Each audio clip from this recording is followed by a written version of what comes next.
Hello everyone. Today we'll be reading from Murray Rothbard on the economic effects of inflation from his book, What Has the Government Done with Our Money? And so let's get into it. To gauge the economic effects of inflation, let us see what happens when a group of counterfeiters set about their work. Suppose the economy has a supply of 10,000 gold ounces and counterfeiters so cunning that they cannot be detected pump in 2,000 ounces more. What will be the consequences? First, there will be clear gain to the counterfeiters. They take the newly created money and use it to buy goods and services.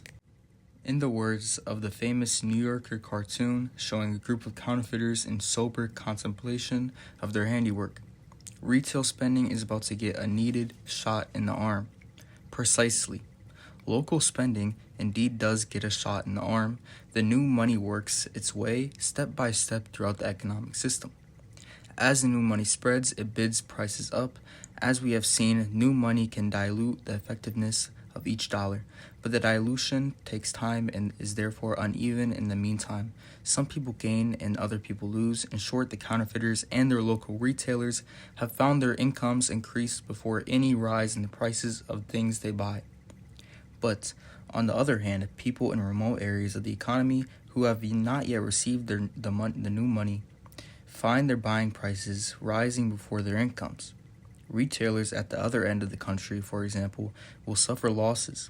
The first receivers of the new money gain most and at the expense of the latest receivers. Inflation then confers no general social benefits. Instead, it redistributes the wealth in favor of the first comers and at the expense of the laggards in the race. And inflation is, in effect, a race to see who can get the new money earliest. The latecomers, the ones stuck with the loss, are often called the fixed income groups. Ministers, teachers, people on salaries lag notoriously behind other groups in acquiring the new money. Particular sufferers will be those depending on fixed money contracts made in the days before the inflationary rises in prices. Life insurance beneficiaries and annuitants, retired persons living off pensions, landlords with long-term leases, bondholders and other creditors, those holding cash, all will bear the brunt of the inflation. They will be the ones who are taxed. Inflation has other disastrous effects. It distorts that keystone of our economy, business calculation. Since prices do not change uniformly and at the same speed, it becomes very difficult for business to separate the lasting from the transitional and gauge truly the demands of consumers or the cost of their operations. For example, accounting practice enters the cost of an asset at the amount of business has paid for it. But if inflation intervenes, the cost of replacing the asset when it wears out will be far greater than that recorded on the books. As a result, business accounting will seriously overstate their profits during inflation and may even consume capital while presumably increasing their investments. Similarly, stockholders and real estate holders will acquire capital gains during an inflation that are not really gains at all. But they may spend parts of these gains without realizing that they are thereby consuming their original capital. By creating illusory profits and distorting economic calculation, inflation will suspend the free markets, penalizing of inefficient and rewarding of efficient firms. Almost all firms will seemingly prosper. The general atmosphere of a seller's market will lead to a decline in the quality of goods and of service to consumers, since consumers often resist price increases less than when they occur in the form of downgrading of quality. The quality of work will decline in an inflation for a more subtle reason. People become enamored of get-rich-quick schemes, seemingly within their grasp in an era of ever-rising prices, and often scorn sober effort. Inflation also penalizes thrift and encourages debt. For any sum of money loaned will be repaid in dollars of lower purchasing power than when originally received. The incentive then is to borrow and repay later rather than save and lend. Inflation therefore lowers the general standard of living in the very course of creating a tinsel atmosphere of prosperity.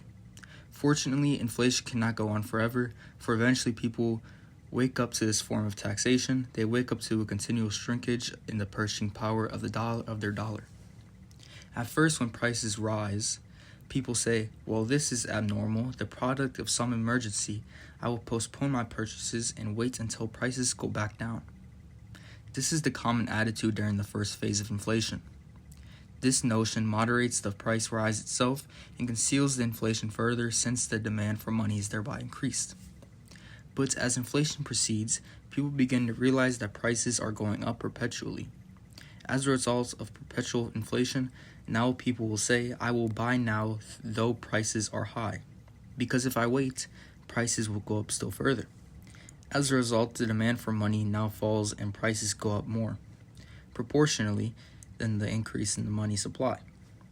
At this point, the government is often called upon to relieve the money shortage caused by the accelerated price rise and inflates even faster. Soon the country reaches the stage of the crack-up boom, when people say, I must buy anything now, anything to get rid of money which depreciates on my hands. The supply of money skyrockets, the demand plummets, the prices rise astronomically, production falls sharply as people spend more and more of their time finding ways to get rid of their money. The monetary system has in effect broken down completely, and the economy reverts to other monies, if they are attainable. Other metal foreign currencies, if this is a one-country inflation or even a return to barter conditions. The monetary system has broken down under the impact of inflation.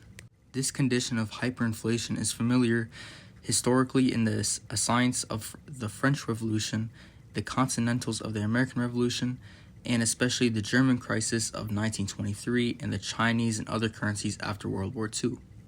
A final indictment of inflation is that whenever the newly issued money is first used as loans to business, inflation causes the dread of business cycle. This silent but deadly process, undetected for generations, works as follows. New money is issued by the banking system under the aegis of government and loaned to businessmen. The new funds seem to be genuine investments.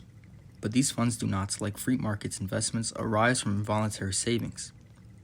The new money is invested by businessmen in various projects and paid out to workers and other factors as higher wages and prices. As the new money filters down to the whole economy, the people tend to reestablish their old voluntary consumption, save in proportions. In short, if people wish to save and invest about 20% of their incomes and consume the rest, new money loaned to business at first makes the saving portion look higher. When the new money seeps down to the public, it reestablishes its old 20 to 80 proportion, and money investments are now revealed to be wasteful. Liquidation of the wasteful investment of an inflationary boom constitutes the depression phase of the business cycle. Thank you everyone for watching. I hope you enjoyed this, and let me know in the comments if you like more of this kind of videos.